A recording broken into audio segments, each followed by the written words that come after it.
દક્ષિણ ગુજરાતમાં મેઘરાજાએ ધડબડાટી બોલાવી છે ત્યારે સૌથી પહેલા વાત આપણે વલસાડની કરીશું। વલસાડમાં 2 કલાકમાં 6 ઇંચથી વધુ વરસાદ ખાબક્યો છે અને વરસાદને કારણે ઠેર ઠેર જળબંબાકારની સ્થિતિ જોવા મળી રહી છે। ખાસ કરીને શાંતિવન અને દેવ એવન્યુ વિસ્તારની આ તસવીરો અમે આપને બતાવી રહ્યા છીએ। પ્રથમ માળ સુધી અહીં પાણી ભરાઈ ગયા છે।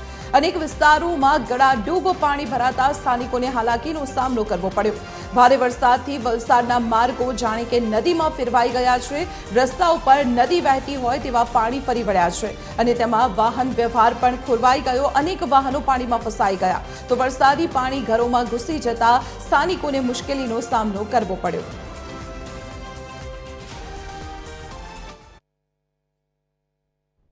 વલસાડ શહેરમાં પડી રહેલા ભારે વરસાદને કારણે જનજીવન પ્રભાવિત થઈ રહ્યું છે। મહત્વપૂર્ણ છે કે અત્યાર સુધી 7 ઇંચથી વધુ વરસાદ ખાબકી ચૂક્યો છે। પરિણામે વલસાડ શહેરમાં જળબંબાકાર જેવી પરિસ્થિતિ સર્જાઈ છે। શહેરમાં આવેલી જે અનેક સોસાયટીઓ છે તે પાણીમાં ગરકાવ થઈ છે। અત્યારે આપણે જે જગ્યાએ ઊભા છે તે હાલમાં ભાગડાવડ વિસ્તાર છે અને આ ભાગડાવડ વિસ્તારમાં આવેલી જે સોસાયટીઓ છે તે પાણીમાં ગરકાવ થઈ છે અને ખાસ કરીને આપણે દ્રશ્યો બતાવવા માંગીશ કે આ જે સોસાયટીનો પહેલો માળ છે તે ત્યાં સુધી પાણી ભરાય છે અને લોકો પરિણામે આવી જ પરિસ્થિતિમાં પોતાના ઘરમાં પુરાઈ રહેવા મજબૂર બન્યા છે। ત્યારે સ્થાનિક લોકો અહીં મદદની વહારે આવે છે। આપણે તેમની સાથે સીધી વાત કરીશું। આપનું નામ? બકુલ રાજગોર। બકુલભાઈ, કેવી પરિસ્થિતિ છે અને આ કઈ સોસાયટી છે? ભાગડાવાળા અને નાનકવાડાને મિક્સ થતી છેવાડાની સોસાયટી છે।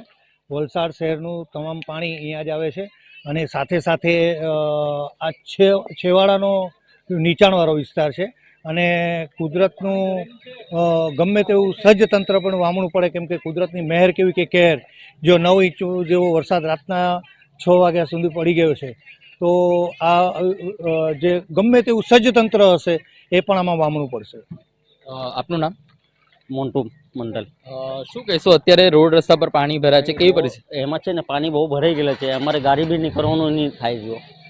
અહીં કંઈ એમ નહીં મળે જો। અમે હાઉસિંગથી કઈ રીતે નીકળવાનું એ અમારું કોઈ સુવિધા નહીં મળે જો।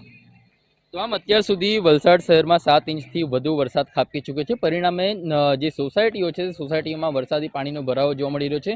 બીજી તરફ આ સોસાયટીના વચ્ચેથી મધ્યમાંથી જે પસાર થતા જે રોડ રસ્તાઓ છે ત્યાં પણ વરસાદી પાણીનો ભરાવો જોવા મળી રહ્યો છે અને પરિણામે જે સ્થાનિક લોકો છે તેમને પારાવાર મુશ્કેલીનો સામનો કરવો પડી રહ્યો છે અને ખાસ કરીને અત્યારે ઘૂંટણસમાં જે પાણી ભરાય છે તેના જ કારણે લોકો જીવના જોખમે અહીંથી પસાર થવા મજબૂર થઈ રહ્યા છે। ત્યારે સ્થાનિક લોકોમાં વલસાડ નગરપાલિકાની જે કામગીરી છે તેને લઈને રોષ જોવા મળી રહ્યો છે। રિતેશ પટેલ, TV 13, વલસાડ।